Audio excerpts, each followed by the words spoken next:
Tokrat v Bedniku, brezglavo nasilje, deportacija sirijske družine, organiziran kriminal v Planici, trava v zdravstvu in vse možno v parlamentu.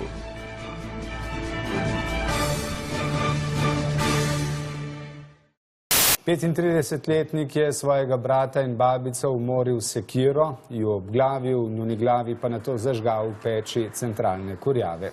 Policiste je poklical sam in se jim mirno predal, pred klicem pa je del prostorov v hiši počistil. Ja, ne moreš imeti glav, ker so okoli po hiši, če pričakuješ obiske. Glede samega motiva sem pa več kot prepričan, da se bo mogla izreči ustrezna stroka, medicinska stroka, ker je zadeva kar precej kompleksna. Čakaj, ubijanje med sorodniki, zapleteni motivi in obglavljanja. Kaj gledam jaz, novice ali Game of Thrones? Kriminalisti so jih vlekli s ceste. Nas so pometali po tleh. Kako, telepatsko? Vmes je prišlo do prerivanja, slišati je bilo krike in jok. Petrike so uporabljali, na koncu nas so družino odpeljali, nas so pa popisali. O moj bog, kakšna represija. To je skoraj tako resno, kot da ti narišejo črno piko v beležko in jo moraš pokazati doma. Notranje ministrstvo je družino iz Sirije, Hanija Sulejmana, Kerol Korbo in njunega leto dni starega otroka, rojenega v Ljubljani, izgnalo na Hrvaško. Ok, res, da niso imeli papirje urejenih, ampak na Hrvaško. To je vseeno preveč stroga kazen. Ker pa opozarjajo organizatorji, da se obeta tudi množična prodaja ponarejenih uradnih izdelkov. Kape preprodajajo, sigurno za tem tisti Al Capone. Večja skupina tujih državljanov se je opremila s ponaredki. Ja, tako te zvleče v kriminal. Najprej kape malo prodajaš za dodaten zaslužek, potem čez par let že kar puloverje. In če končaš v zaporu, namesto da bi te rehabilitirali, se samo še naučiš štrikati. In če vidite takšne kape, tale originalna, bodite previdni, raje kupujte na uradnih stojnicah, le tako boste zares plačali davek. Halo, 15 ponarejenih kap, prosim.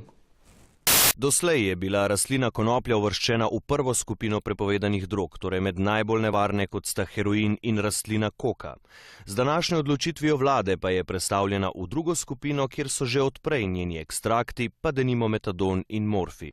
To, končno nekaj pametnega. Zato sem kar sama epileptik. Ja, mislim, da bo kar poraslo število diagnoz zdaj.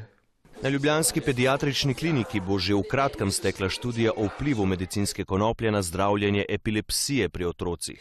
V njej bo sodelovalo 100 otrok od 1 do 20 leta starosti. Otroci do 20 leta starosti? Dobro, vsaj prostovoljcev vam ne bo manjkalo. Zdravilo bodo otrokom dajali starši. Ena zate, ena za tatija. Državljani imajo pravico izvedeti, ali so ljudje, ki so jih izvolili, pod vplivom mamil. Če so kaj, pošteni? Ali ne, če so politiki bili pod vplivom mamil? Jaz sem mislil, če so državljani bili zadeti, ko so volili za njih, ker iskreno to bi marsikaj razložilo. Nisem eden tistih, ki bi kar preprosto pristajal, da je treba trgati lase iz glave zato, da bo nekdo se preverjal, kaj sem in kaj nisem, oziroma ali sem kaj užival ali nisem. Sam verjamem v sebe. Ja, kako jim pravijo, da ti doda neki samozavesti. Prav, gospod Jurša lahko zdaj pride frizer v državni zbor in odstriže šop las. Ne, šopa mu ne dam mu pa toliko, kot potrebuje, absolutno. Zakaj rabi čakati na frizerja, saj si ti tam, ostriži par las in je. Ali čakate, da še koka pade v drugo skupino? Ne, to je manj samo za prehlad, veste. A ja, kaj pomaga pri kihanju? Ne, samo te boli kurac. Če bo enkrat na leto naključno testirani, malo verjetno, da se bo karkoli v bistvu ugotovilo. To rečeš samo, ker nisi bila še v noben njihovi žurki. Oni rečejo temu, da si tako zadet, da ne veš, na katero stran so vsesti v zboru sreda. Dan danes, kdo pa garantira, da kdo meni ne bo potaknil drogo? Jaz mislim, da so ti jo že. Kot je nekomu kdo potaknil mogoče kakšne pornografske materiale, neka zgodba, ki se zdaj razpleta, ne? Ja, paranoičnost je prvi znak, samo ne vem, če šteje kot potikanje, če ti zvijaš. Povod za dvome o predlogu je bil bržkone tale posnetek s člani podmladka SDS. V Slovenski demokratski stranki s podmladkom nimamo nobenih težav. Ne, noben od njih ne lenari. Vsi so na spidiranju, 3 krasne. Sicer smo že pred 10 leti v oddaji preverjeno s testiranjem vzorcev urina ugotovili prisotnost drog v slovenskem parlamentu. Sicer bi se dalo do istih zaključkov tudi s poslušanjem pol ure kakšne njihove razprave, ampak to z urinom je verjetno delovalo manj odvratno.